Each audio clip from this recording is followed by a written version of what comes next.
Assalamualaikum warahmatullahi wabarakatuh. Salam sejahtera untuk kita semua. Apa kabarnya rekan-rekan mahasiswa, mahasiswi Setia Dharma Bumi Putra? Kita berjumpa kembali di mata kuliah Bahasa Indonesia di pertemuan yang ke-8. Tidak terasa kita sudah memasuki pertemuan yang ke-8.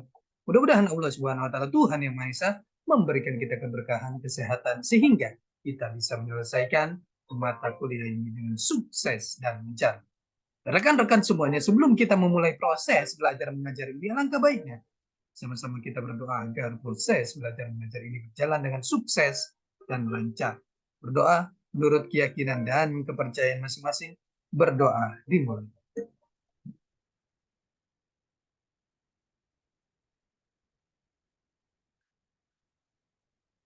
Selesai.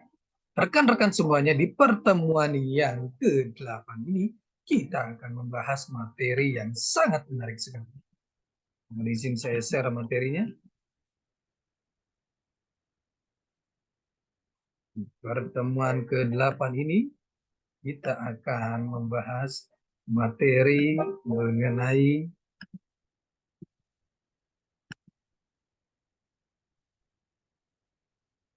mempelajari kalimat efektif dan kalimat tidak efektif. Kalimat adalah satuan bahasa terkecil lisan dan tulisan. Mengungkapkan pikiran yang utuh atau informasi lengkap. Kalimat atau bukan. Pertama, sejak diputuskan pacarnya. Yang kedua, mahasiswa yang mendatangi saya. Yang ketiga, jika bus ini mengambil penumpang dari luar agen. Yang keempat, kepada para mahasiswa yang tidak memenuhi absen dilarang ikut ujian. Struktur kalimat umum terdiri dari unsur, subjek, dan predikat, unsur tak wajib, objek, dan keterangan. Subjek, inti kalimat, hal yang dibicarakan. Yang kedua, biasanya terletak di awal kalimat. Yang ketiga, berfungsi sebagai petunjuk atau pelaku atau orang yang melakukan perbuatan. Dan yang keempat, biasanya berupa nominal atau frasa nominal.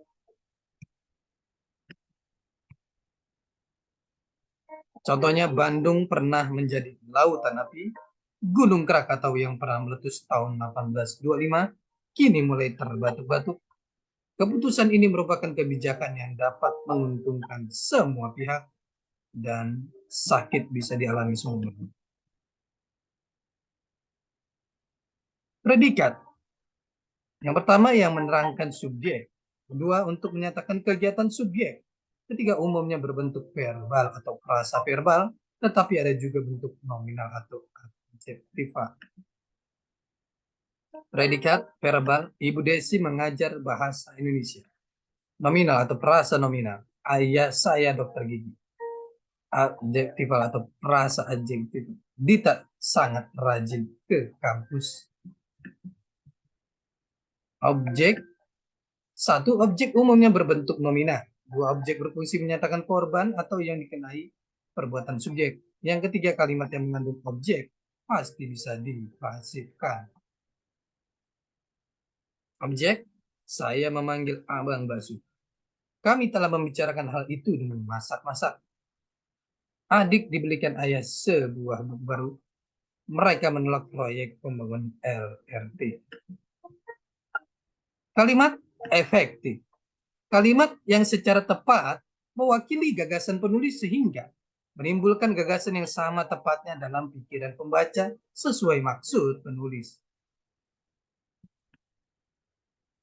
Syarat kalimat efektif. 1. Singkat, hemat. 2. Mudah dipahami. 3. Tidak menimbulkan salah tafsir. Dan 4. Sistematis. 7 prinsip kalimat efektif. 1. Kesepadanan struktur. 2. Keparalelan bentuk. 3. Kehematan kata. 4. Kecermatan. 5. Ketegasan. 6. Kepaduan. 7. Kelogisan. Kesepadanan struktur. Kesepadanan adalah keseimbangan antara gagasan dengan struktur bahasa yang dipakai. Ciri-cirinya. Satu, memiliki subjek dan predikat yang jelas. Tidak memakai kata depan di, dari, bagi, untuk, ke, pada, di, batu sebelum subjek. Kepada para dosen diharapkan hanya memberikan satu tugas. Yang kedua, tidak mengulang subjek kalimat. Saya memutuskan mendaftarkan diri saya di UPJ setelah saya dinyatakan tidak lulus SNMPTN.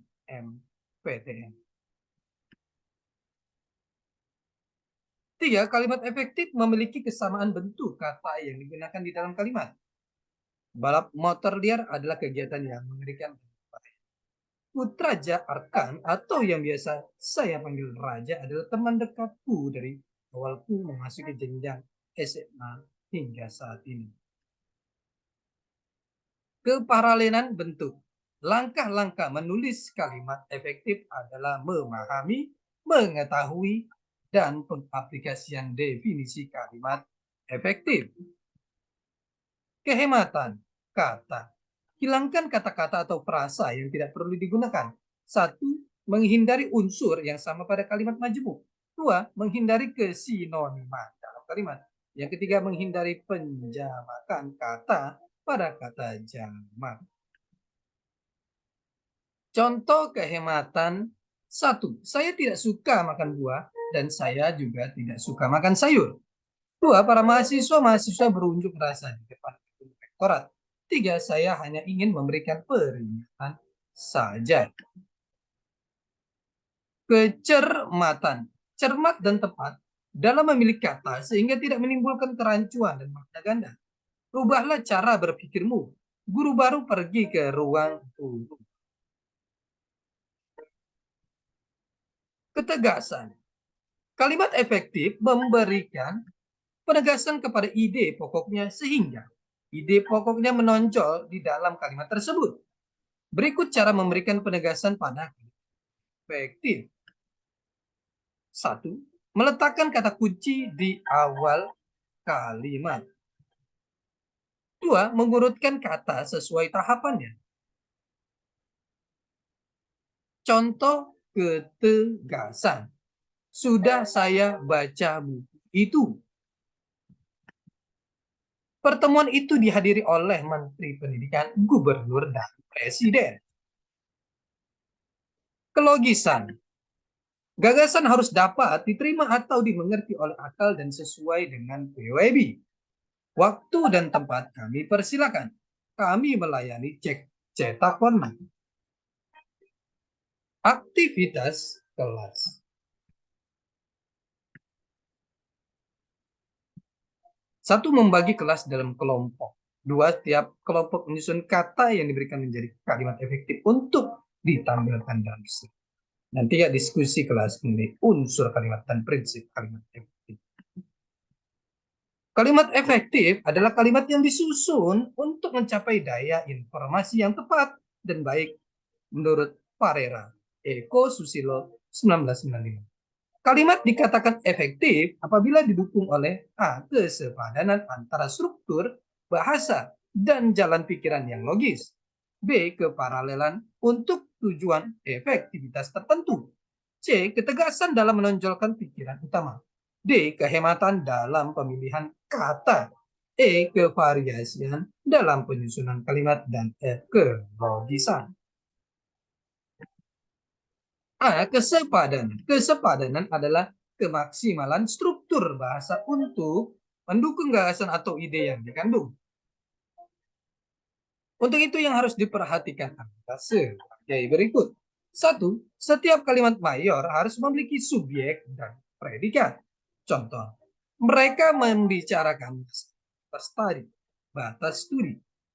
Kalimat T harus memiliki SPO, yaitu fungsi S diisi oleh mereka, fungsi P diisi oleh kata membicarakan, dan fungsi O diisi oleh frasa masalah batas studi.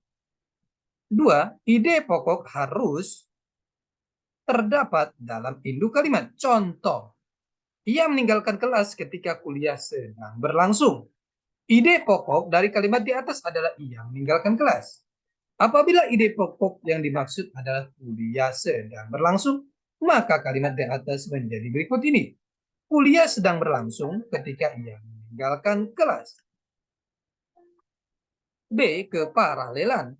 Keparalelan adalah penggunaan bentuk-bentuk bahasa atau konstruksi bahasa yang sama dalam susunan serial.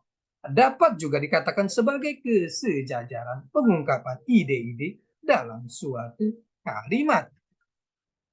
Contoh, penghapusan pangkalan asing dan penarikan kembali pasukan AS dari Filipina akan mempercepat perwujudan cita-cita segenap bangsa Filipina.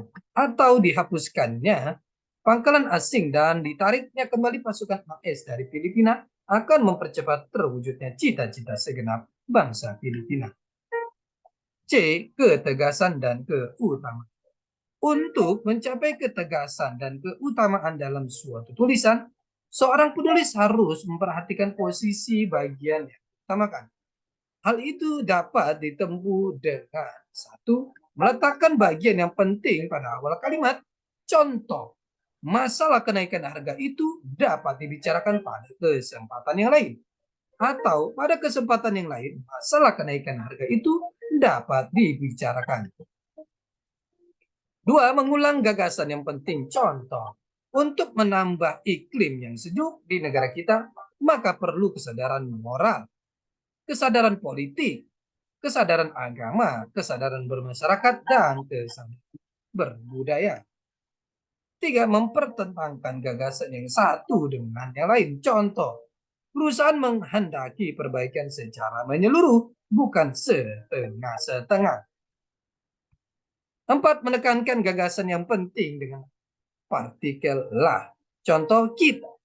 Kitalah yang bertanggung jawab atas kejadian itu. D. Kehematan. Dalam menyusun tulisan ilmiah, diharapkan seorang penulis dapat berhemat pakaian kata, frasa, atau bentuk-bentuk bahasa yang lain. Kehematan ini menyangkut gramatikal dan makna kata. Kehematan dapat ditempuh dengan cara satu, menghindari pengulangan subjek kalimat. Contoh, mereka naik pentas begitu mereka tiba. Ada pengulangan S. Mereka naik pentas begitu tiba tanpa pengulangan. Rekan-rekan semuanya, ini adalah pertemuan kita yang ke-8. Kita akan berjumpa di pertemuan pertama selanjutnya. Tetap semangat belajar untuk mencapai kesuksesan. Salam sehat selalu. Assalamualaikum warahmatullahi wabarakatuh.